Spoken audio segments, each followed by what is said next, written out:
안녕하세요. 시아국어 양일쌤입니다. 오늘은 수능 국어 현대시 실전풀이 비법에 대해서 설명을 하겠습니다.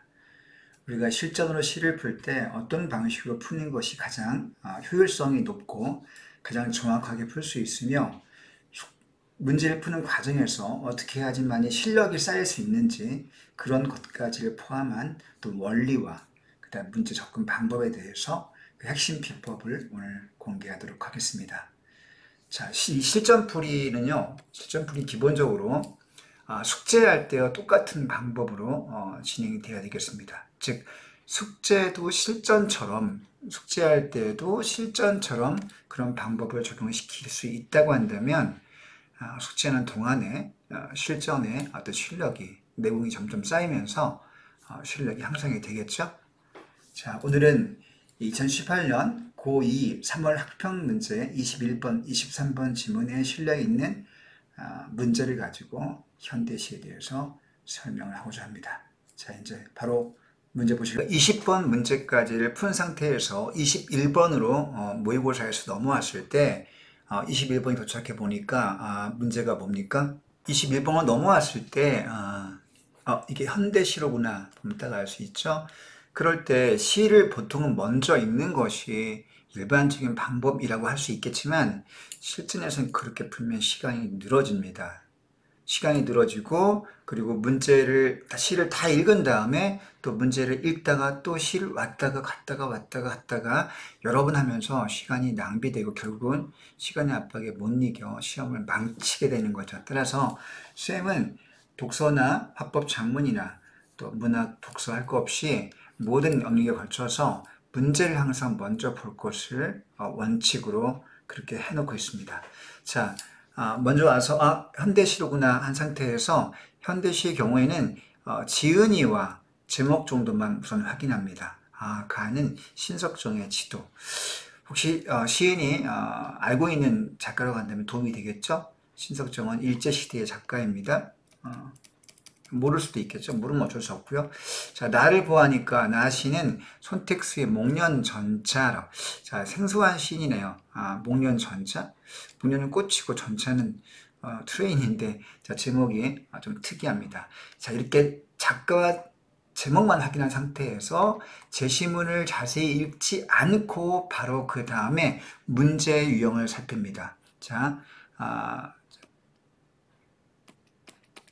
작가와 제목만 확인하고 그다음 바로 문제 유형을 살핀다. 21번은 가나의 공통점을 묻고 있네요. 이런 문제는 뭐 필수 시에서 항상 첫 번째 나오는 문제 유형이죠. 자, 뭐 음성상징어니 사물을 매겨 상상이니 말 건너의 방식이니 시행의 반복이니 공간의 이동 이런 것들이 나오겠습니다. 자, 22번은 보기를 바탕으로 가를 이해하네요. 그러면 시에서 문학에서 보기가 제시되는 경우는요.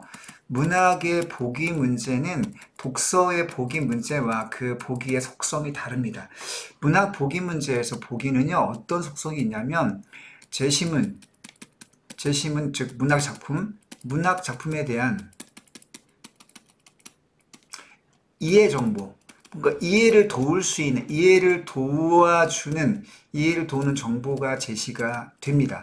따라서 우리가 시를 처음 본 상태에서 이해가 안 되어 있기 때문에 보기를 먼저 읽고 보기를 통해서 작품에 대한 이해가 되는 정보가 무엇인지를 확인할 필요가 있죠. 보통 이런 보기에서는요, 어떤 내용이 나오냐면 시의 주제가 나옵니다. 작품의 주제, 그 다음에 어떤 표현상 특징, 그 다음에 작가에 대한 정보, 또 시대에 대한 정보 등등등 실질적으로 작품을 이해할 수 있는 중요한 단서들이 제시가 되고 있습니다. 따라서 이 보기를 먼저 보는 것이 필요합니다. 보기 문제 22번을 먼저 풀어야 되겠네요. 자, 들어가겠습니다. 자, 23번 문제를 보니까 AD에 대한 감상인데요. AD의 감상은 제시문 나시에 대한 설명입니다. 나의 ABCD가 찍혀있는 거 볼 수 있죠. 따라서 23번은 나시를 읽을 때 가시를 다 푼 다음에 마지막으로 나시를 푸는 과정에서 A 대 1번, 그죠? 그 A 읽고 나서 여기 선지 1번과 선지 2번을 체크할 수 있겠네요. 자, B를 읽고 나서 선지 2번의 B. 자, 이런 식으로 선지를 하나씩 나 제시문 읽을 때 나의 A, B, C를 끊어서 읽고 끊어 읽은 것을 선지에서 연결시켜서 하나씩 판단하면 되겠습니다. 자, 이렇게 문제 유형을 먼저 판단합니다. 자, 여러분 이렇게 문제 유형을 판단하는 목적은요. 자, 문제 순서, 문제 풀이 순서를 정하기 위함인데요. 문제 풀이 순서를 이렇게 정해보는 이유는 가장 효율적인 풀이 과정을 갖기 위해서입니다.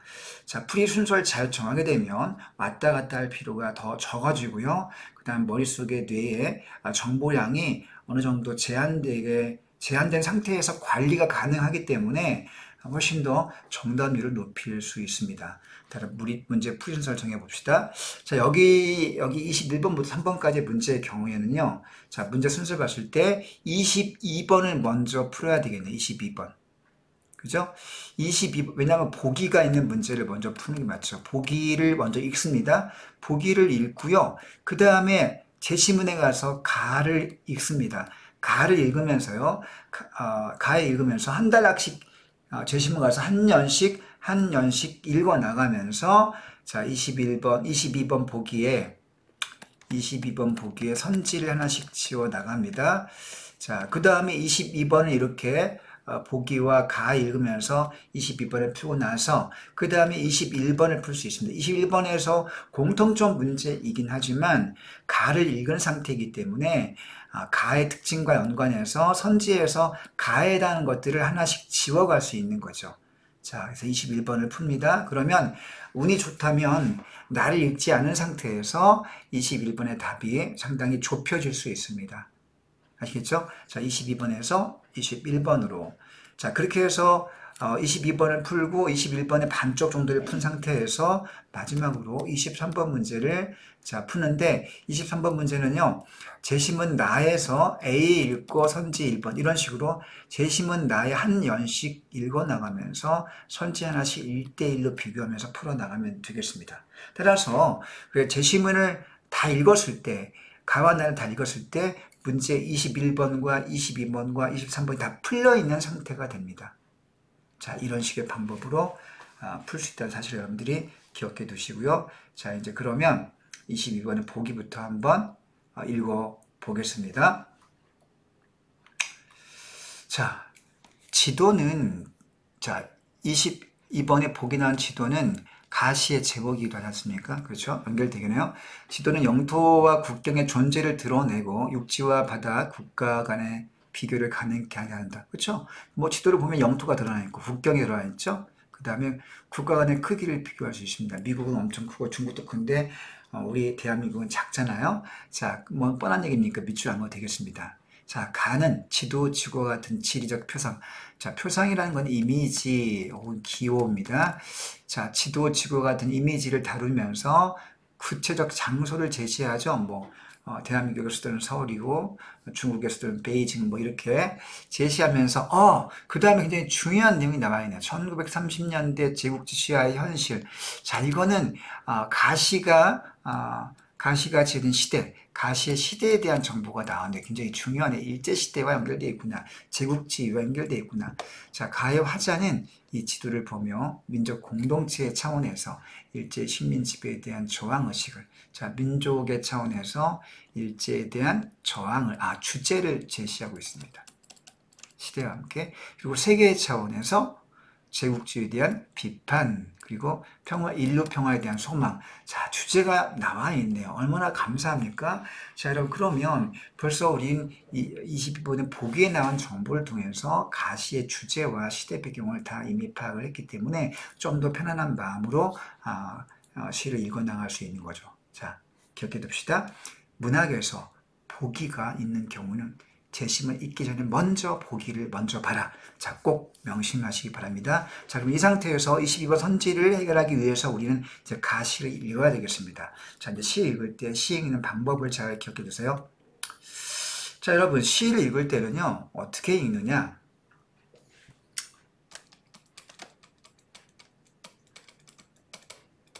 많은 학생들이 시가 어렵기 때문에 밑줄을 그을 수도 없고 그냥 대충 그냥 읽습니다 라고 얘기하는데, 자, 이런 방법은 실력 향상이 되지 않습니다. 자, 시 읽을 때에는 시의 흐름을 우리가 이해하는 것이 목표이기 때문에 흐름을 드러내는 단어, 흐름을 드러내는 단어가 무엇인지를 우리가 체크하면서 읽어 나가야 됩니다. 자, 각각 연을 읽어 나갈 때 시가 기본적으로 문장 단위로 되어 있기 때문에 각각의 문장 단위에서 중요한 부분이 무엇인가를 체크하는 게 중요하죠. 그래서 시를 읽을 때는 문장 안에 주로 주어 그리고 목적어, 서술어 같은 주요 문장 성분이 무엇인지를 체크하는 방식으로 읽으면 되겠습니다. 자, 1년을 한번 볼까요? 자, 지도에서는 푸른 것을 바다로 하였고 얼룩덜룩 간 것을 육지라 부르는 습관을 길러왔다. 자, 습관을 길러왔다고 하는 것이 이제 서술어가 되겠습니다. 그럼 누가 기른 거죠? 자, 그 기른 주체가 주어가 될 텐데 보통 시에서는 주어를 생략하는 경우가 되게 많습니다. 자, 이 첫 번째 연에 자, 주어도 역시 생략이 되어 있다는 걸 알 수 있죠. 자, 여러분 생략된 주어가 있을 경우에는 그 생략된 것이 무엇인지를 반드시 상상해 보는 것이 실력 향상에 필요합니다. 자, 어떤 주어가 생략되어 있을까요? 그렇죠. 우리는 이라는 주어가 생략되어 있는데, 우리는 지도를 볼 때 푸른 곳은 바다지, 얼룩덜룩 것은 육지야 라고 부르는 습관을 길러왔다 하는 얘기입니다. 자, 우리 지도에 보는 일반적인 습관을 그냥 제시해 주고 있을 뿐이네요. 별로 어려운 얘기는 아니지만 이렇게 밑줄, 우리는 이런 습관을 길러왔다. 자, 이렇게 1년의 의미를 파악해 두고 밑줄 보면 되겠습니다. 자, 이한 거 볼게요. 자, 이제까지 국경이 있어 본 일이 없다는 저 하늘을 닮아서 바다는 한결 푸르고. 여러분, 시에서 연이 바뀔 때는요, 기본적으로 주어가 바뀌게 됩니다. 왜? 문장이 바뀌니까 연이 구분된 것 아닐까요? 그래서 연이 바뀌었을 때 바뀐 주어가 무엇인지를 잘 주의해서 봐야 됩니다. 그럼 이 연의 주어가 뭔지 한번 찾아보세요. 찾고 있습니까? 국경이라고요? 아닙니다. 전체 문장을 주는 바다입니다. 자, 주어에는 동그라미 한번 쳐볼게요. 바다가 한 색깔로 푸르다가 서술어입니다. 바다가 한 색깔로 푸르대요. 왜? 앞에 나온 부분은 자, 변문장인데요. 자, 하늘을 닮았대. 하늘을 누가 닮았대? 이 앞에 문장에 선생님이 가로친 부분에 역시 주어는 또 뭐냐면요. 누가 하늘을 닮았습니까? 여기 앞에는 생략된 주어인 바다가 있겠습니다. 바다는요, 국경이 있어 본 일이 없다는 하늘. 여러분, 하늘에 국경이 있습니까? 하늘 보면 국경이 구분 안 돼 있죠. 자, 우리나라와 북한도 38선을 경계로 마주대하고 있지만 하늘에 국경이 그어져 있습니까? 아니잖아요. 자, 하늘은 국경이 없습니다. 국경이 없는 하늘을 누가? 바다가 닮았습니다. 그럼 바다 역시 우리나라와 중국 사이에 바다에 경계가 있는 건 아니죠. 우리가 그냥 인간들이 국가 간에 약속을 정해서 그어놓은 거지 실제 어떤 금이 그어져 있는 것은 아니잖아요. 자, 그래서 바다는 국경이 없다. 국경이 없는 하늘을 닮아서 역시 바다 역시 한결로 푸르다. 이 말은 풀어보면요, 바다 역시 국경이 없다는 뜻입니다. 그죠? 바다가 국경이 없다는 뜻입니다. 자, 그러면 바다는 국경이 없는데, 자, 그 다음 연가 볼까요? 자, 육지가, 자, 연이 바뀌었습니다. 연이 바뀌면서 주어가 뭐로 바뀌었나요? 육지로 바뀌었네요. 자, 육지가 울긋불긋합니다. 여러분, 지도를 보면 육지가 이렇게 평야지대는 녹색으로 되어 있고, 그 다음 산맥이나 고지대는 갈색이나 고동색으로 되어 있죠. 자, 울긋불긋합니다. 그 이유는 무엇일까요? 색채를 즐기는 이유가 아닙니다. 여러분, 육지가 왜 이렇게 울긋불긋 되어 있습니까? 자, 그거는 이제 어떤 지대의 높고 낮음을 표현하기 위해서 색채를 재밌게 표현하기 위해서, 즐기기 위해서 표현한 것이 아니라 지대의 높고 낮음을 표현하기 위한 것이죠. 그게 지도의 육지의 색깔의 이유입니다. 자, 이쯤 한 3년까지 읽어봤습니다, 우리는. 자, 그런데 자, 이쯤에서 시를 다 읽지 않고 22번의 선지를 한번 가보고, 왜냐하면 중간에 이렇게 끊어읽기 굉장히 중요합니다. 중간쯤에 끊어읽기한 상태에서 아직은 정보량이 머리에 많이 들어오지 않은 상태이기 때문에 이 내용이 머리에 좀 들어있습니다. 그러니까 아직은 넘치지 않은 상태이죠. 이 정도 정보가 좀 넘치지 않고 약간 머리에 뇌가 탁 감당할 수 있는 수준이 되어 있을 때 선지를 지워가는 것이 굉장히 유리하죠. 자, 멘탈을 보호하기 위해서 자, 선지 한번 볼까요? 자, 3년까지 읽었을 때 자, 화자는 바다를 하늘과 유사하게 본다. 자, 하늘은 국경이 없는데 바다가 국경이 없죠? 자, 그럼 1번은 맞다는 걸 알 수 있지 않습니까? 자, 가시의 1년에서 내용을 확인해 볼 수 있죠. 자, 두 번째 연도 볼게요. 선지 2번도 화자는 바다와 육지를 대비했다. 그렇죠. 바다는 어때요? 국경이 없습니다. 육지는 어때요? 육지는 국경이 있겠죠. 육지가 바다를 담지 못해서 안타까움을 드러낸다. 자, 이거는 아직은 우리가 제시문 가에서 정확히 드러나진 않았지만 어느 정도 맞을 가능성이 있습니다. 왜냐하면 자, 육지의 땅덩어리를 자, 강한 국가, 강대국이 나눠먹게 하면서 약소국을 침략하고 못살게 굴었던 것이 바로 제국주의 역사 아닙니까? 자, 이런 보기 내용과 연결시켜 볼 때 이번엔 맞을 가능성이 높다는 거죠. 그죠? 자, 이렇게 해서 벌써 2개를 주었는데 2개는 맞는 것이니까 일단 제낄게요. 다시 제시문에 가서 가의 다음 년 보겠습니다. 자, 오늘 펴보는 이 지도에는 조선과 인도가 왜 이리 많으냐? 자, 이 지도에는 자, 여기 주어가 뭡니까? 이 지도가 주어네요. 지도에는 조선과 인도가 왜 이리 많니? 자, 여러분, 이거는 서술절 아는 문장입니다. 서술어인데 이게 지도에 조선과 인도가 많다. 서술어인데 하나의 절로 되어 있는 거죠. 자, 이 지도에 보니까 조선과 인도 같은 나라들이 굉장히 많다. 작은 주어, 작은 서술어입니다. 조선과 인도가 작은 주어, 많다가 서술어. 여러분, 우리가 상식을 떠올려 본다면 세계 지도에는 조선 한 개, 인도도 한 국가밖에 없는데 왜 이리 많다고 했을까요? 여러분, 이 내용도 우리가 아까 읽었던 보기에서 끌어와 봐야 되겠습니다. 아까 제국주의를 우리가 아까 여기서 살펴봤죠? 보기에서 제국주의가 있으면 제국주의의 지배를 받는 국가가 있을 터인데 그건 바로 식민지이겠죠. 그러므로 조선과 인도가 이리 많다는 이건 지도를 보니까 당시 일제시대의 지은이 신석정이 보기에 조선같이 식민지 지배를 하는 국가가 인도도 있고 또 더 많다는 얘기죠. 많은 국가들이 식민지로서 고통을 겪고 있다는 그런 안타까움을 여기서 표현하고 있습니다. 그죠? 자, 이거 보니까 아까 22번 선지 3번에 조선과 인도가 많다는 얘기 나옵니다. 여기를 연결시켜서 한번 이렇게 해결할 수 있겠네요. 3번을. 자, 그 말에는 제국주의에 대한 비판이 담겨 있다. 당연히 맞는 얘기네요. 자, 쉽게 하나 지웠습니다. 다시 본문에 와서 사연 가볼게요. 시방 나는 주어가 나로 바뀌었습니다. 화자의 존재가 노출되고 있네요. 자, 동그란 지구가 유성처럼 화려히 떨어져 나갈래를 생각. 자, 나는이 주어입니다. 서술어가 뭘까요? 외로움을 생각한다가 서술어입니다. 왜 갑자기 외로움? 지금 문맥이 제국주의 비판하고 제국주의 식민지 고통 국가의 안타까움을 느끼는 정서를 표출하고 있는데 갑자기 외로워합니까? 자, 이때 외로움은 뭐 사랑하는 사람과의 헤어짐에 의한 그 이별의 외로움 그런 종류의 외로움은 아닌 거죠. 왜냐하면 앞뒤 문맥을 봤을 때 이 외로움은 그런 식민지와 제국주의 그런 현실에 대한 비판적인 의미 연결되어 있죠. 자, 이건 외로움은 안타까움이나 가슴 아픔 정도의 의미가 담겨있는 말이라고 볼 수 있겠습니다. 자, 어떤 것을 외로워합니까? 동그란 지구였습니다. 그것이 떨어져 나갈 일. 여러분, 동그란 지구는 원래 지구 공동체, 한 공동체 아닙니까? 국가 나눠져 있지만 서로 평화롭게 도움을 살아야 되는데 서로 찢어먹기 하고 있어. 이거는 제국주의에 대한 비판인 거죠. 제국주의에 대한 어떤 비판적인 내용을 이렇게 표현하고 있습니다.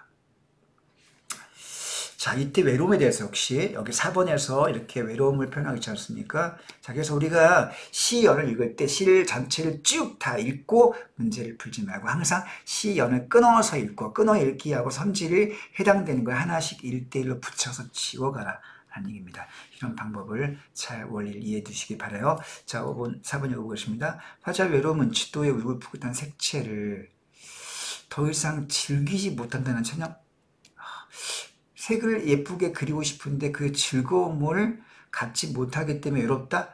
이건 문맥이 이상하네요. 자, 색채를 즐기는 것은 이 시의 주제와 전혀 상관없죠. 제국주의에 대한 비판의 내용이 담겨있기 때문에 4번은 흐름에서 볼 때 뭔가 어색하다는 걸 알 수 있는 얘는 뭔가 범인의 가능성이 많습니다. 답될 가능성이 많은 거죠. 자, 자, 마지막 오형 가볼게요. 여기서 4번이 확신이 있다면 4번을 딱 찍어놓고 5번을 보지 않아도 됩니다. 그러나 오늘 연습이니까 이제 오형까지 볼게요. 오형 보겠습니다. 도시 지구는 한 덩이 푸른 석류였거니, 자, 도시, 자, 아주, 처음부터 애초에 지구가 주어입니다. 한 덩이 푸른 석류였다. 자, 은유법을 쓰고 있는데요. 한 덩이 푸른 석류, 찢어지지 않은 제국주의 국가와 지배당하는 식민지 국가 간의 어떤 저항과 투쟁과 갈등과 죽임이 있는 것이 아니라 원래 하나의 공동체였다는 거죠. 그죠? 그래서 평화에 대한 소망을 알 수 있네요. 자, 선주본 갑시다. 5번 가보니까 이렇게 되어 있네요. 자, 도시, 지구는 한덩이 푸른, 여기서는 세계 공동체의 평화의 복. 뭐 당연히 맞는 거 아닙니까? 정답은 4번이네요. 자, 이렇게 해서 한 문제를 푼 겁니다. 자, 그럼 원리 작곡합니다. 끊어읽기, 지문 끊어읽기 하면서 그 다음에 선지를 지워간다. 자, 시지문 읽을 때는 주어수의 흐름을 주의하면서 이어간다 하는 거 기억해 두시고요. 다시 올라가서 이제 두 번째 문제로 21번을 풀 수 있죠. 21번 가볼게요. 자, 왜냐하면 우리 가를 읽었기 때문에 21번을 지워볼 수 있겠습니다. 자, 여러분 아까 자 1번 음성, 자 가만 가지고 보겠습니다. 나는 이따가 살피고요. 자, 공통점을 여기서 가부터 볼게요. 음성상징어가 나옵니까? 음성상징어가 뭐죠? 의성어나 의태어를 가리킵니다. 혹시 음성상징어, 의성어, 의태어를 가리킨다는 모르는 학생은 자, 개념 정리가 안 된 학생이네요. 자, 정리해놓고 기억합시다. 자, 의성어나 의태어는요, 자, 우선, 소리를 가리키거나 모양을 표현할 때 보통, 반복되는 말, 자, 반복되는 말, 반복되는 형태로 되어 있는 것들이 대부분 다 의성어, 의태어죠. 콜록콜록, 팔락팔락, 꿈틀꿈틀, 반짝반짝 같은 그런 단어가 다 의성어, 의태어 아닙니까? 자, 볼까요? 제 지금 A가 보니까 가에서 얼룩덜룩 의성어 있네요. 하나 있습니다. 얼룩덜룩. 자, 그 다음에 자, 선생님 펜을 좀 바꿔볼게요. 펜을 바꿨을 때 형광펜이 20 됐네요. 자, 얼룩덜룩에 이렇게 음성상징어가 나왔습니다. 자, 또 가볼까? 밑에 쭉 가봅시다. 울긋불긋 역시 음성상징어가 나왔네요. 자, 그러므로 가에 자 1번의 앞부분은 맞습니다. 자, 여기까지는 맞는 거죠. 근데 이게 동적 이미지인가요? 여러분 여기 얼룩덜룩 것은 육지라 부르고 울긋불긋한 것은 육지를 가리킨다. 이건 동적 이미지가 아니라 지도의 색채를 그냥 표현한 것일 뿐이죠. 그럼 여러분 자 1번에 이 동적 이미지가 틀렸네요. 그래서 1번은 일단 제낍시다. 자, 2번 구체적 사물을 매개로 상상. 사물을 매개로 상상한다? 그렇네요. 자, 지도라는 제목이 사물인데 그걸 통해서 식민지 현실을 상상하고 있습니다. 그래서 2번은 맞을 가능성이 있겠네요. 일단 반쪽이지만 3번 말 건네는 방식. 여러분 보통 말 건네는 방식은 또 개념입니다. 누구누구야 부르거나요. 그죠? 호칭을 부르거나 두 번째 뭐뭐 했습니다 같은 상대 높임법을 사용하거나 세 번째 여기 나온 것처럼 뭐뭐 했단다.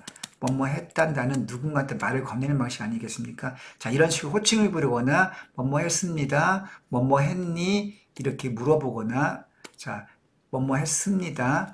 이렇게 상대를 대상으로 높임법을 사용하거나 자, 질문을 던지거나 뭐뭐 했단다와 같이 이런 어미를 사용하면 말 건네는 방식이 되겠습니다. 그럼 볼까요? 여기 제신 분이 그럼 뭐뭐 했단다. 그죠? 아니란다. 왜 이렇게 많으니? 등등. 자, 말 건네는 방식을 사용한 건 맞긴 맞네요. 근데 이 뒤를 우리가 주목해 봐야 되겠죠? 자, 이걸 통해서 독자의 주의를 환기한다. 자, 독자의 주의를 환기한다. 자, 여기까지는 가야 되고 맞는다고 볼 수 있겠습니다. 나가 이제 문제가 되겠네요. 자, 4번에 동일시행의 반복. 자, 아무리 봐도 동일시행의 반복은 없는 것 같습니다. 자, 지울게요. 자, 5번에 공간의 이동도 없네요. 여러분 지금 가를 가지고 지워보니까요. 자, 2번 아니면 3번이 답될 가능성이 많네요. 그죠? 자, 이렇게 해서 벌써 우리는 22번 다 풀고 가 읽은 상태에서 21번도 선지 2개로 압축된 상태에서 우리가 나시로 넘어갈 수 있게 되겠습니다. 자, 이제 여러분 나시를 읽기 전에 23번 문제의 형태와 나를 같이 살펴볼게요. 여러분 23번 문제는 지금 음, 재심은 나의 A, B에 대한 A부터 D까지 감상 아닙니까? 내용 일종의 1대1 내용 일치, 불일치 문제네요. 자, 별로 형태가 어려운 문제는 아닙니다. 자, 이것도 역시 푸는 방법은 재심을 먼저 읽는데 그때 어떻게 읽는다고요? 자, 주어수를 중심으로 읽어가면 되겠습니다. 자, A 볼게요. 목련이 주어 도착했다. 뭐 꽃이 핀다는 얘기네요. 자, 한전 부산지사 전차 기지터 앞에 목련꽃이 피었습니다. 꽃들이 나들이를 나왔다. 꽃이 피었다는 얘기네요. 자, 드디어 내가 등장. 자, 부산 전차 기지터 앞에 목련꽃이 피어서 나도 나들이를 나갈까? 라고 함께 질문을 던지고 있네. 나들이 가고 싶다는 거죠. 자, 선지 1번을 A를 풀 수 있겠냐? 목련이 도착했다라 해서 뒤에 목련이 떠나간다. 이건 뒤에 가니까 목련이 떠나간다. 뭐 꽃이 진다는 얘기네요. 자, 이거는 자연의 흐름, 꽃이 피고 진다는 건 흐름 아닐까? 그래서 이건 뭐 쉽게 오케이라는 걸 알 수 있습니다. 벌써 A 하나 읽고 선지 1번 하나 지웠죠? 자, 이렇게 하면 되겠습니다. 자, 그 다음에 자, B 읽어볼게요. 심하게 앓고 난 뒤에 머릿속처럼 맑게 나는 아래. 자, 이건 부사절이네요. 자, 이제 봄인데 하늘이 맑게 겠습니다. 그런 뜻이네요. 머릿속처럼 직유법을 써서 아무튼 하늘이 맑게 되는 그런 날입니다. 자, 전차 구경 와서 아주 뿌리를 내렸다는 어머니 아버지도 그렇겠지. 자, 그러면 행이 바뀌거나 연이 바뀔 때 주어가 바뀐다고 했죠. 지금 여기는 연구분은 안 돼 있지만 의미상 A, B로 묶어놨기 때문에 굳이 말하면 내용상으로 연구분이 된다고 볼 수 있겠네요. 형식은 연구분이 안 되고 있지만 자, B에서 주어가 뭐로 바뀌었습니까? 1년의 나에서 주어가 뭐로 바뀌었나요? 그렇죠. 어머니, 아버지로 주어가 바뀌었네요. 자, 그랬겠지. 뭘 그랬겠지? 나들이 왔겠지. 너무 날씨가 좋고 꽃이 예쁘니까. 자, 그리고 꽃양산 활짝 펴든 며느리들아 구경 오신 할아버지도, 자, 할아버지도 역시 봄나들이 나왔겠지. 자, 화자부터 어머니, 아버지, 할아버지까지 3대가 지금 봄의 경치에 한뜩 낭만적으로 이렇게 기분이 업된 상태를 표현해 주고 있습니다. 자, 선지 2번 보니까요. 전차 기지터가 2번 보겠습니다. 전차 기지터는 나의 나들이와 어머니, 아버지 나들이, 할아버지 나들이를 이어주면서 서로 다른 세대를 공통 경우로 묶어준다. 당연히 맞는 선지 분석이 되겠네요. 자, 벌써 여러분 23번, 2번까지 두 개를 지웠습니다. 자, 그 다음에 자, C를 가볼까요? 자, C. 나뭇가지에 코일처럼 감기면서 주어가 햇살입니다. 햇살이 감긴다. 어떻게 감깁니까? 코일처럼. 이 부분이 조금 어려울 수 있겠네요. 왜 하필 햇살이 나뭇가지 감기는 것을 코일처럼 감긴다고 표현했을까요? 자, 그거는요, 아마도 그럼 코일이 전기장치 아닙니까? 코일이란 전기장치는 우리가 과학 시간에 배운 지식을 떠올려 본다면 이 전기가 에너지를 만들어 주는 거라고 생각해 볼 수 있죠. 햇살이 감기는데 햇살이 뭔가 나무에게 마치 전동기처럼 에너지를 준다, 이런 상상을 하고 있는 것 같습니다. 보이는지 모른다, 추측하거나 상상하고 있죠. 상상하고 있다. 여러분, 그럼, 햇살을 보면서 화자가 이런 생각을 하고 있습니다. 전차 바퀴 기념을 하나만 달랑 남은 전차 기지터. 이제 뭐, 기지터는 터니까, 기념물만 남아있겠네요. 자, 레일은 사라졌습니다. 그렇죠? 레일은 사라지고. 그러나, 사라지지 않는 생명. 생명의 레일은요, 사라지지 않습니다. 자, 그 생명은 누가 주는 것일까요? 자, 문맥을 볼 때 햇살이 준다는 걸 알 수 있는, 햇살이 코일처럼 전동기를 작동시켜서 생명을 준다, 뭐 에너지를 준다, 이런 얘기를 해볼 수 있겠네요. 따라서 바퀴를 굴리는 힘을 만날 수 있을지 모른다. 자, 지난밤 내리치던 천둥 번개도 쩌릿쩌릿 저 코일을, 자, 주어가 천둥 번개로 바뀌었네요. 저 코일에 따라가서 동력을 얻었을 것이다. 저 코일은 햇빛을 가리키는 거죠. 여러분, 우리가 과학 시간에 배운 지식을 역시 또 떠올려 보면 천둥번개가 에너지를 받아서 터뜨려지는 것이니까 그렇게 생각해 볼 수 있는 거죠. 자, 여기 주어는 지금 햇살이 에너지를 만들어서 생명의 에너지를 주고, 자, 그런 내용들을 화자가 상상을 통해서 설명을 하고 있습니다. 자, 그러면 여기서 이제 C에서 3번에 C가 있고요. 4번도 C가 있기 때문에, 그리고 5번도 C가 있네요. 선지를 몇 개, 3개를 동시에 지어갈 수 있겠습니다. 자, C의 나뭇가지 감기는 코 햇살에서. 전동기를 떠올리는데 자기의 생명력. 당연히 받겠네요. 그죠? 자, 그 다음에, 자, C에 하나만 남은 전차 밖에서, D 넘어가, D 하려면 D를 읽어야 되겠습니다. 다시 뒤에 올게요. 자, D, 목련이 떠나간다. 즉, 목련이 진다. 주어가 이렇게 바뀌네요. 자, 꽃들이 손을 흔든다. 여기 꽃이 진다는 뜻이네요. 자, 저 꽃전차를 따라가면 어머니, 아버지. 자, 어머니, 아버지 주어 바뀌었습니다. 신혼 첫날 밤을 보내신 동네 원천. 자, 그 꽃전차는 생명의 어떤 에너지 아닌가요? 그걸 따라갔을 때 거슬러 올라가면 어머니, 아버지가 처음에 결혼하실 때 그 때를 떠올리는 거죠. 자, 세대를 거슬러 올라가서 가족, 자, 어머니, 아버지를 떠올리고 있습니다.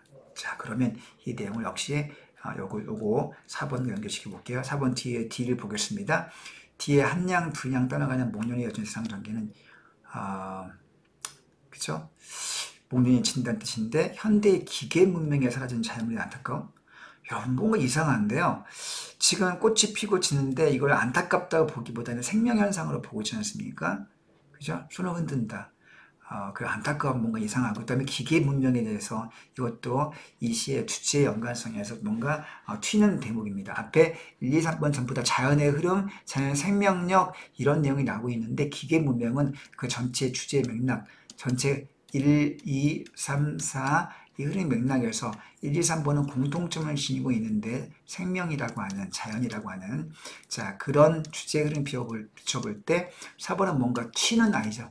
얘가 답될 가능성이 많겠네요. 자, 거의 답입니다. 자, 5번 가볼게요. C의 생명의 레일을 따라 움직이는 T의 꽃 전차가 어머니, 아버지, 또 신혼 첫날 밤을 보내신 동네 원천을 향한다고 생각하면서 생명의 레일이니까 자, 자기 가족의 출발점을 떠올린다. 당연히 맞는 분석이 되겠습니다. 정답은 4번이네요. 자, 이렇게 나를 한 년씩 읽어가면 선지를 지워가면요. 머릿속에 들어오는 뇌의 용량, 정보량의 부담을 관리해가면서 하나씩 지울 수 있다는 점. 장점이죠. 이 방법 꼭 기억하고 실행해 보시기 바랍니다. 숙제로 시 문제를 풀 때 똑같은 방식으로 풀고요. 시를 다 풀었을 때는요. 이 흔적이 남아야 됩니다. 이 흔적이 남아있는 여러분들 꼭 기억해 둬야 되겠습니다.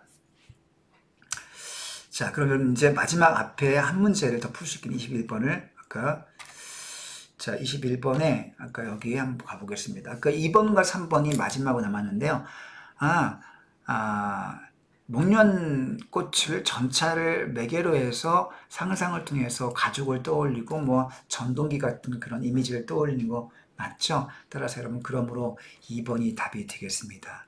자신이 없으면 3번도 나에서 확인해 보면 되겠는데요. 나이가 선생님이 아까 마그네 방식은 뭐뭐야, 뭐뭐 호칭 부르거나 뭐뭐 했습니다, 뭐뭐 하니, 뭐 이런 뭐뭐 한다와 같은 말을 건네는 어떤 문법적인 특징이 드러나야지만 우리가 인정할 수 있는데요. 나를 보면요, 아까 보면 여러분들 봅시다. 그냥 뭐뭐 했다, 뭐뭐 했다. 알까 나갈까? 혼자는 독백이고요. 독백이기 때문에 마그네 방식은 아니겠죠. 그래서 나는 해당 사항이 없습니다. 따라서 정답은 2번이 되겠네요. 자, 이렇게 해서 문제를 풀어가는 겁니다. 자, 여러분들 자, 여러분 이렇게 해서 우리가 현대시 풀이 비법 한번 쭉 선생님이 그 비법을 전수해 보았습니다. 아무나 공개를 않는 건데 여러분들 꼭 기억해 두시고 문제는 이 비법을 실전에서만 풀 때 써먹지 말고 실전에서 써먹기 위해서는 실전 사용을 위해서는 반드시 어떻게 해요? 숙제할 때 이것이 연습이 되어야 됩니다. 숙제할 때부터 이렇게 적용이 돼야 하겠고요. 이 적용을 연습하지 아니하면 절대 써먹을 수 없기 때문이겠죠. 그럼 선생님 말을 명심하고 문제 유형을 살피고 문제 푸는 순서. 자, 유형을 살피고 그다음 문제 푸는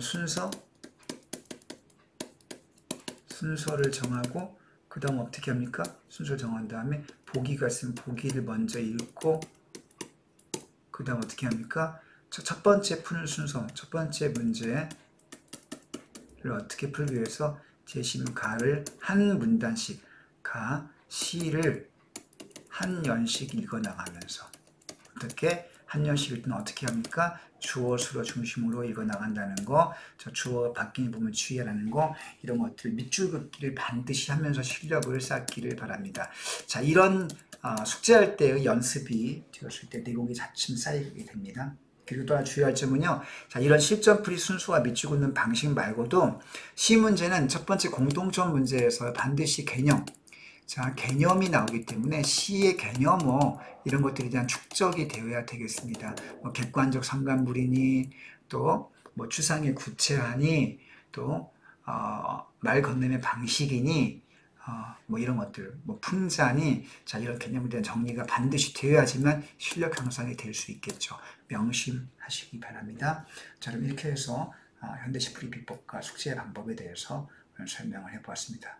여러분의 파이팅을 응원하면서 수능에서 좋은 결과 있기를 바랍니다. 여러분 안녕.